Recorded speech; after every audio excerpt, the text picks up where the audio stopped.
Work today feels divided into two categories: the work we have to do and the work we actually want to do. There's the work that drains you, like the emails, meetings, admin, obligation, things like that. And then there's the work that gives you purpose, the work that lights you up, the work that feels like you. But here's the problem: somewhere along the way, many of us started confusing 6 hours on our phones with actually doing work. Screen time is getting in the way. Bad bosses are driving good people out. Let's roll right in.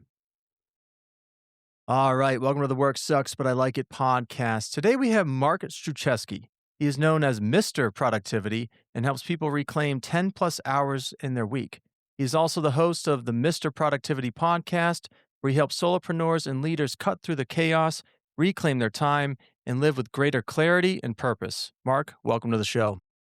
I am so thankful to be here. It's unusual to be recording, for me anyways, a podcast episode on a Saturday, but I'm ready to rock and roll.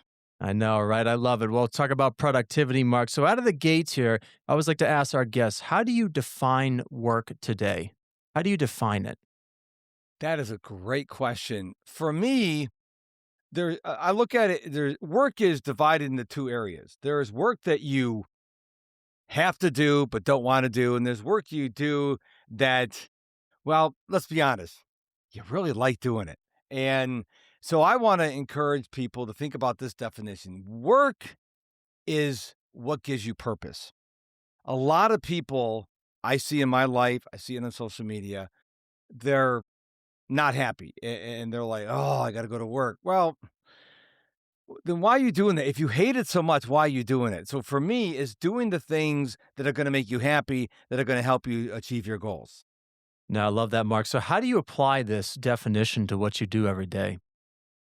Before I go to bed, generally before I go to bed every night, I think about what do I have to do in the morning? What is my purpose for tomorrow? And a lot of people will say, list the three things you've got to do tomorrow. I don't like that number. I don't like absolute numbers. You may only have to do one thing tomorrow. You may have to do 9 things. But I think if you go into the day with intention, say, okay, tomorrow I absolutely positively have to do these X number of things. Now, when you wake up in the morning, you're not wondering, what am I going to work on today? And then we default to going to TikTok, Instagram, Facebook, etc., and we just endlessly, mindlessly scroll. No, I hear you, Mark. So when we talk about, so here we, I really want to dive into this because I'm really excited about this episode today with you. When you talk about intention versus productivity, now typically today in this fast-paced world, everything is like kind of numbers game. How do you navigate, I guess, this idea of doing more versus intention in the day? I like to say that you can be busy being productive, but just because you're busy doesn't mean you're productive. A lot of people are extremely busy, but if you talk to them and you say, all right, what did you actually work on today? Hmm, What usually happens is people will kind of like, well, what do you mean what I work on today? Because if they asked me, they answer my question with a question, right there's the red flag. Because what they're saying is like, oh no, this is Mr. Productivity. He's asked me what I worked on today, but I can't tell him what I really worked on today because I really spent 6 hours on TikTok today. And so I think people have to be honest with themselves. They have to say, let me back up a second. I teach a 3-step framework, which is really easy to understand. Why, feature, goals, feature, plan. A lot of people come to me and they go, help me be a better planner. And I'm asking them, well, what are your goals? And they look at me like, I'm sorry, what now? Well, what do you put on your calendar is derived from your goals. So if you don't have goals, then what are you scheduling? Are you just throwing random stuff on there? And if they look at me like, well, I don't know about goals, I'm not sure if I have goals or I'm struggling. I'm like, okay, well, do you have a why? Because I believe your why feature goals, which feature plan. I've studied a lot of very successful people. I've read their books, listened to their podcasts, and they always are very clear on why are they doing what they're doing.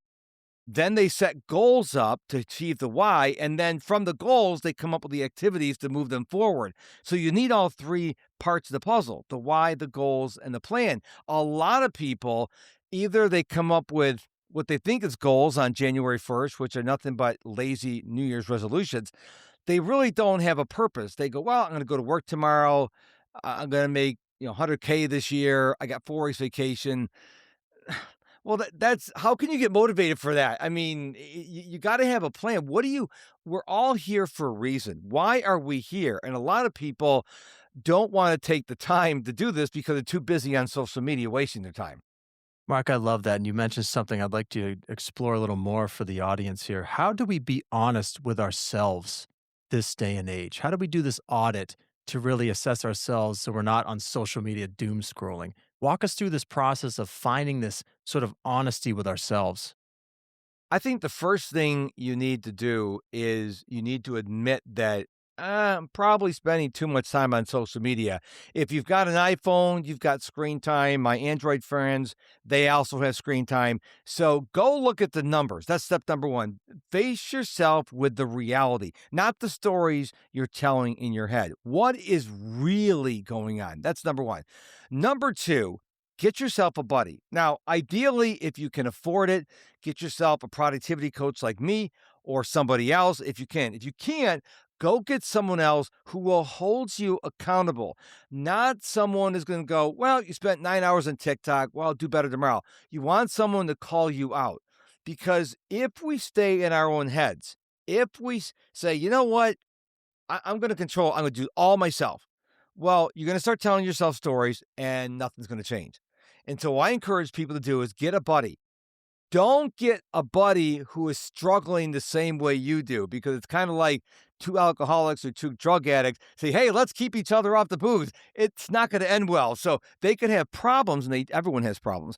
But what I encourage you to do is to go out and find someone who will actually hold you accountable. If you invest in a coach, now you have skin in the game, because I can't speak for all coaches. I can speak for me. If my client comes to me and they say, okay, on the last call, they said they're going to do A, B, and C. The first thing I'm going to ask them on the next call is, did you do A, B, and C? And if they hem and haw, they got 1 to 3 done. Okay, well, guess what the call is about today? Going to give them a little Mr. Productivity love, because I want people to get better, whether they're paying me or they're listening to my podcast or they see me from the stage. You have to get accountable, and you can't hold yourself accountable. You need somebody else. And if people would just apply that to their lives, it could be a boss, it could be a coworker, it could be your neighbor. Again, the only requirement is, or two requirements. One, they're actually going to hold you accountable. And number two, they're not struggling with the same issue you are. So I'm always fascinated with guests that come on the show, how they get into this work. How did you get into coaching? Who held you accountable in some sense? Like, how did you tell us that story of how you got into coaching? I was fired from my corporate job back in 2005, and I decided to become a wedding and portrait photographer. That business failed, but remember, this is 2005. We had Facebook, we had LinkedIn, we had Twitter, and email marketing and direct mail. That was it. There was none of this Instagram or anything else around. And so I had this great idea. Now, you got to understand, before I tell you this, that I used to be a 100% certifiable introvert. I didn't want to speak in front of an empty room. And I decided, when I wanted to promote my business, I said, it'd be a great idea. I'm going to go speak to groups around the city of Houston where I live, and I'm going to tell them, give them photography tips. And which is crazy, because remember, I don't like speaking in front of an empty room. Now I went to a friend of mine in my Bible study class to go, hey, how do I become a speaker? I'm Mr. Introvert. I don't want to speak in front of anybody. How do I become a speaker? Well, they gave me guidance, and I fell in love with training and public speaking, and I eventually got my podcast started. But I realized that speaking about photography really wasn't my passion. So I invested in my very first coach. And I normally identify as Tigger from Winnie the Pooh, but I was having an Eeyore moment. And my coach goes, well, what's going on? I said, I really got the bug of speaking and training, but I don't know what I should talk about. And he said, well, why don't you talk about productivity? And I remember saying to him, I'm sorry, what now? I mean, where did that come from? He goes, I know a lot of people. A lot of people. You are one of the most naturally gifted people I know of. You should share that gift with the world. And I naively thought, well, isn't everybody this productive? And after he got off the floor from laughing, he goes, no, most people are not productive. And so I'm like, well, how do I do that? Because I had no idea. How do you become a productivity coach? And over the years, I've crafted my skill, and now I've got the podcast. I'm a speaker. I'm a content creator, and I absolutely love all things when it comes to productivity. So it's interesting. I got fired from a job years ago as well, and it really changes your life. Not that I want you to relive that moment of being fired, but can you walk us through what sucked at that job, how you got fired, and the lessons you learned that you now implement in your coaching and what you teach others? Well, I was an inventory coordinator at a local hospital, and we worked at an offsite warehouse. And I had a supervisor that everybody who met this guy said the elevator doesn't go to the top floor, and he was miserable to work for. I mean, he no leniency whatsoever. And the one thing he was really good at is he knew every policy and procedure in the company. And so I'd been written up numerous times, and I've never been written up at another job ever before. And so that puts everything into context. And so I remember the time everybody had left and they said, we want to talk to you in the office. And I knew the assistant director was there. I knew they're going to fire me, right? So I come in and I sit down. They go, well, we've decided we got to terminate your employment. And I got up to leave. They go, well, what are you doing? I'm like, you just fired me. He goes, no, we have to go through this procedure. No, you go through the procedure. I no longer work for you anymore. I'm gone. I mean, why did he think he could fire me and then talk to me for half an hour about the whys? There's no chance to get my job back. So I was really fuming when I was cleaning out my desk, and my boss made a big mistake. He called IT to take away my computer access before firing me. So I knew it was coming, especially when I saw the assistant director walk in. And then when I drove and picked my wife up, and I was really angry. But then the next day I realized this is my opportunity. This is my opportunity to go out on my own, to do something on my own. But even more than that, this is an opportunity of course, I didn't know I was going to be a coach back then. Had no clue. I didn't know what I was going to do. Didn't know about the photography until a couple days later. But I said, I never want to treat people the way I was treated by my boss. And to this day, I treat people with kindness. I give them tough love, but it's always in love. It's always in kindness, because I don't ever want people to feel that I'm better than them, because I'm not. I'm just another human being on this planet like everybody else. And so that job and taught me a lot of how to treat people. But more than that, I realized that every once in a while you get fired from a job and you may not understand why at the point you got terminated. But all these years later, I am so thankful. If I ever ran into this guy again, I would tell him, thank you for firing me, because would I still be at that job? And that guy, which is, it's, oh, I cringe to think about that. If I would not been fired, would I still be there? I'd be there. Oh my gosh, that'd be like almost 20 years, which is devastating for me. Just out of curiosity, Mark, have you followed this company? Is that guy still there, that boss? Oh no, he's gone. Most of the people I work with, they're all fired too. So, or I don't know if they're fired. They could have been restructured and laid off. I don't know, but I know he's not there. He's not even in Texas anymore. He's in another state. That's hilarious. That's funny, Mark. So, Mark, you've mentioned a few times now, and I really want to dive into this. You rip on social media, which I absolutely love, by the way, because I think it's a distractor. Can you walk us through how we navigate social media use today, and how can we be productive with it? Is there a way to be productive with social media? Yes, it's really easy to be productive with social media if you make this big choice. Who's controlling who? Is social media controlling you, or are you controlling social media? So I recently deleted the Instagram app off my phone, TikTok. I don't have YouTube. I don't have I don't have YouTube, TikTok, Instagram, Facebook. I have LinkedIn because that's my main social media platform. I use Snapchat now. For context, I'm 60 years old, college educated, and I don't use it for scrolling. I have four professional friends, CPAs, database engineers, like professional people, college educated. And I like the fact that I can take quick videos and snaps throughout the day, send them to them, and they disappear. So that's the only reason why I use Snapchat. And then I use X, or formerly Twitter, because I like the real time information. But I'm thinking about deleting that from my phone and getting more addicted to Substack, because Substack and LinkedIn you can learn stuff from. There's a lot, and people always pick on X about all the it's a cesspool. You can find the same rubbish on Instagram or Facebook or TikTok. It's all there. I mean, don't just trash on X. You can find the rubbish if you're looking for it. And I know a lot of content creators who are doing very well on Substack, LinkedIn, and X. So it's not all the rubbish thing. But you got to make a decision. Am I in charge? See, if you turn your phone off, no notifications. Just go about your day. I am not addicted to social media. If I spend 10 minutes on social media a day, it's a lot. So what I do is on Saturdays, I go through and schedule the next week's content. Schedule everything out. My podcast is scheduled. So during the week, my emphasis is growing my speaking business. So during the week, I'm spending time growing my speaking business. If I'm scrolling on Instagram or X or Facebook or YouTube, I'm not doing what my number one responsibility is. My number one chore every day is to seek out and find speaking opportunities because that's where most of my money comes from because I'm speaking from the stage. A lot of people, again, this goes back to the default. They default to social media. It's real easy to click on that really cute Instagram icon or that TikTok icon and just scroll, scroll, scroll. And if you've done the research, they know, they know what you want to see. So you never leave the platform.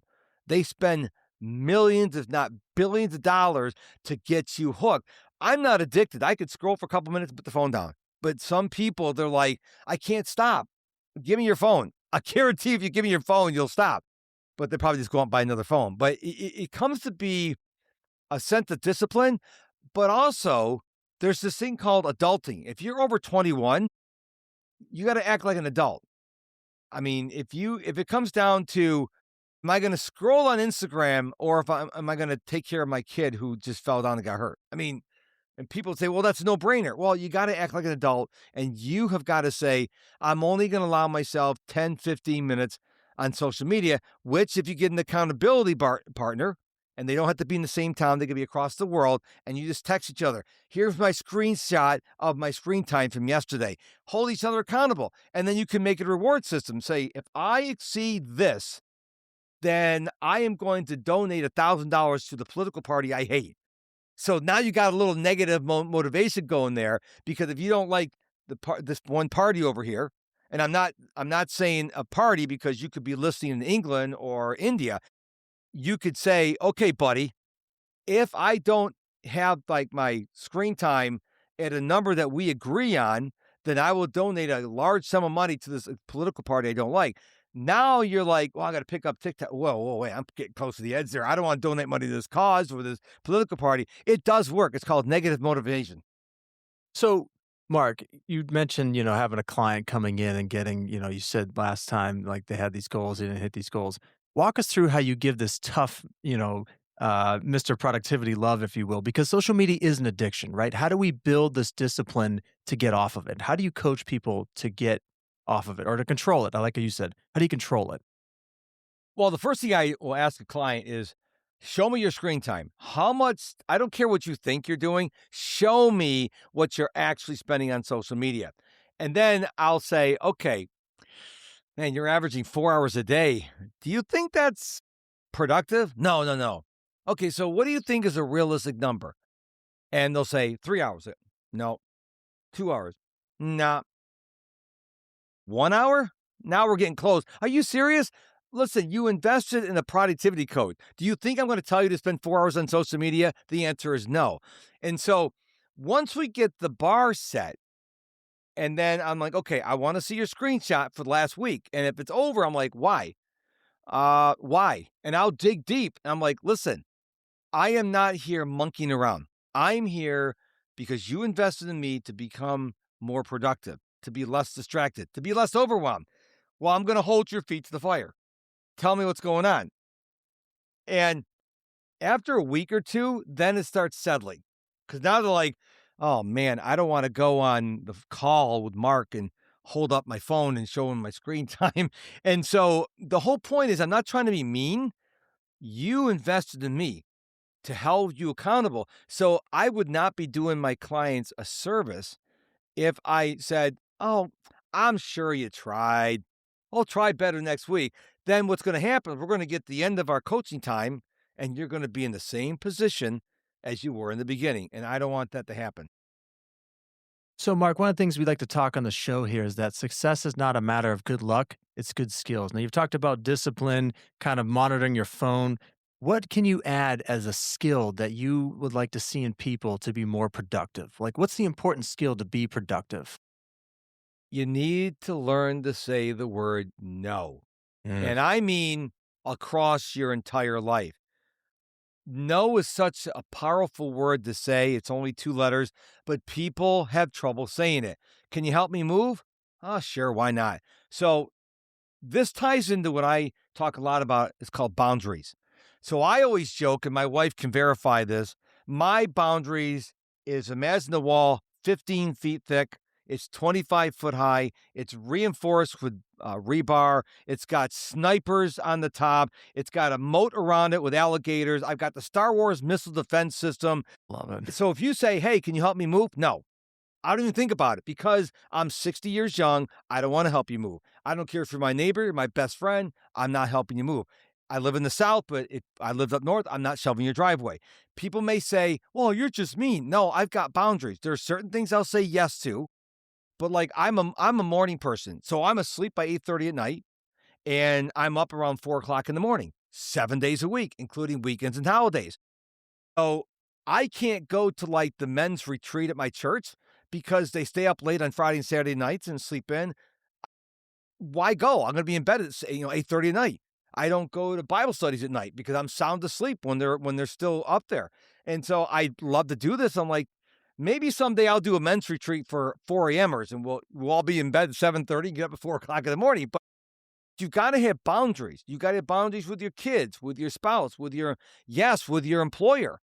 If your employer is saying things or doing things that you don't like, you're free to say no by getting another job. So we get one shot at this thing life, and you've got to set boundaries.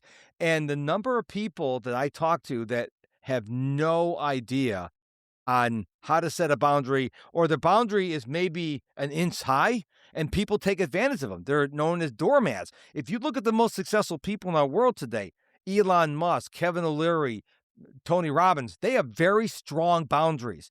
They don't sit there and hem and haw. Their yes is yes, their no is no, and they say no a lot more than they say yes. That's why they're so successful. So if you want to achieve success, you got to start saying no. No, I'm not going to watch TV today unless I do A, B, and C. Now, a lot of people, they reverse it. I'm going to scroll on Instagram or TikTok or YouTube, and then I'll do my work. No, social media should be a reward. Get your work done, then spend time on social media. Does that make sense? Absolutely, Mark. So, making boundaries sucks, right, for people. Why do you think it's so hard for people to do? Why do you think it's like you mentioned some great names, Elon Musk, Tony Robbins, they set boundaries. Why do people struggle with that? Because we don't want to disappoint other people. We are people pleasers. And we know if your friend Greg wants you to help move and you say no, man, we've been friends for 15 years and he's always been there for me. And then you start feeling guilty when if you just say, no, I'm not going to. And here's the thing, when you say no, you don't have to explain yourself. So many people go, oh, it's the wife and I are going. No, no, stop. No is a full sentence. No, period. You don't have to justify it. If someone asks you to do something, you can say no and you don't have to explain yourself. Now, if you're an employee, obviously you have to explain yourself to your boss, but you don't have to explain yourself. So many people get caught up into this. Well, I have to justify it. No, you don't. If someone says, can you move? Can you help me move? And I say no, I don't tell them why. I just tell them no. If they ask why, I'm like, doesn't matter. Because I'm not going to change my mind. And I had one person say, well, I'll feed you. I'm like, dude, I'm on the keto diet. You're going to buy junk food like pizza. No, still no. It doesn't matter if you're feeding me steak. It's still no. So you got to have boundaries. And if people get one thing out of this interview with me on your show today, which I really thank you for having me on the show today, is work on establishing your boundaries and not Yeah. just in one area of your life. Build one boundary. And I guarantee you, if you go to Elon Musk, he's got really strong boundaries. He's got SpaceX, he's got X, he's got, Tesla, he's got all these things going on. he'll give you an immediate answer. He won't hem and haw. That's why he doesn't do a lot of interviews. He'll only do interviews if he's going to be in that location. So one things we also ask on the show, Mark, is what sucks about your current job or work that you're doing now, and how do you make it not suck? The thing I hate about now is I live in the fourth largest city in the United States of America. And like I told you earlier, my goal for 2026 is to speak a lot to build my coaching business. The thing that sucks about my job is I've got to find all these companies, associations, and clubs that have lunch and learns or morning breakfasts. Remember, I don't do nighttime stuff because I'm asleep then. And it's tough because there's literally hundreds of thousands of places I can speak. Finding them, because there's no website that says every place you can speak in Houston.com. I wish there was. There's not. And so it's tedious because you gotta go to your favorite AI, you gotta go to Google, you gotta go all these places, try to find these. And once you find them, then you can start reaching out to them, but you gotta find them. But what that frustration is teaching me is I remember a story from Think and Grow Rich called Three Yeah. Feet from Gold. Are you familiar with the story? Yeah, Napoleon Hill, love it. Go ahead. Right. So the way I look at it is every day, and I only work on this Monday through Friday because on Saturdays I do the content creation, and then Sundays I take the whole day off. It's a Sabbath thing. We can talk about that in a minute. But I look at it like mining for gold. Every place I found somebody. Oh, it's a little another gold nugget. Add it to my spreadsheet, and then I send them a message. So every place I find it's a potential, just a potential to speak, it's another nugget of gold. Unfortunately, most days I may not find any gold. Some days I find a lot of gold, but it's the consistency, it's the persistency, showing up every day with that shovel, the proverbial shovel on the internet, looking for this gold because the gold is out there. The thing is, most people don't want to do the work. They go, I'll just post on social media. Yeah, you should do that. But as Gary Vaynerchuk said, yeah, you should be on social media and have a podcast and have a newsletter and you should speak. It's and, not or. And a lot of people get tunnel vision. I'm just going to post videos on TikTok. Okay, well, is that it? Because good luck, because nobody does that. Can you build, Mark? You said, I love that story from Napoleon Hill. What is the 3 feet that you see is you're just there to that gold? What's that 3 feet in your way, do you think? Well, for me, it's when you're digging and you get empty, empty, empty, empty, empty. You're just digging and digging. It's like, where's the gold? And it always seems interesting to me just when I want to give up, I hear a tink. Ooh, tink. Oh, that might be some gold there. And so for me, it's building up the discipline, it's building up the persistency, because I know as I study all these successful people, they didn't get there by complaining, they didn't get there by making excuses. They got there because they're willing to do the work that's boring. Most work on building a business is utterly boring. When I'm on stage, I'm on fire, but I'm not on stage 8 hours a day. I have to do the boring work. I have to create content. I have to love creating my podcast, but once my podcast is done, I got to editing. I got to edit it. Boring. I got to do the podcast description. Boring. So for every time I have a little spark of this is cool, I got to do boring. And anybody tells you that all their business is all exciting is a liar, because you have to do the boring stuff to build your business, to build your career. You have to go through the boring stuff. I mean, when I went to college, every day wasn't exciting. Most of the time it was boring, but you have to go through it to get to the other end to get the diploma. And so most of life is doing boring stuff. But if you look at the successful people, they came out the other end, and guess what? They're still doing boring stuff. They have assistants now. They have a team, but I guarantee you, Tony Robbins isn't doing 100% of what he loves to do all the time. He's probably doing like 90, 95% of stuff. But when it's just me, like I'm a solopreneur, so I got to do the good, the bad, the ugly. That's how you build a business. No, this is great, Mark. So if listeners of the show are trying to get through this boring stuff as you're alluding to, and they want to work with you as a coach, where's a good place for them to land? One-stop shopping, MrProductivity.com. Get us spell out the word Mr. M-I-S-T-E-R, MrProductivity.com. I want to encourage your listeners to go and get my free 10-question productivity scorecards right there at the top of the page. Just put your name and email address in there, and it's 10 questions. So the score is from 0 to 50. 50 means you're awesomely productive. Nobody scores a 50. Nobody scores a 0. But the thing is, in order for you to correct your mistakes, you got to find out where you are. So this is a really quick, it'll take you 3 minutes. The key is to be honest. So just head on over to MrProductivity.com, take the quiz, and I'll reach out to you with your score, and I'll tell you where you're strong at and where you're weak at. And if you're interested, we can hop on a call, and then we can see if I'm a right match, because some people don't like guys, some people don't like guys with American accents. Maybe I'm not the right person for you, but first take the productivity scorecard. It's my gift to you. Awesome. Well, thanks, Mark. I'll definitely leave that link in the description for this episode. Pleasure having you on the show today. Thank you so much. Thank you, sir. So, you heard Mark and I, we both got fired, and both of our experience actually helped shape our lives. It turned into asking the deeper questions of who we were. What did we value? And in essence, what is our song and dance? What is my song and dance? What is your song and dance?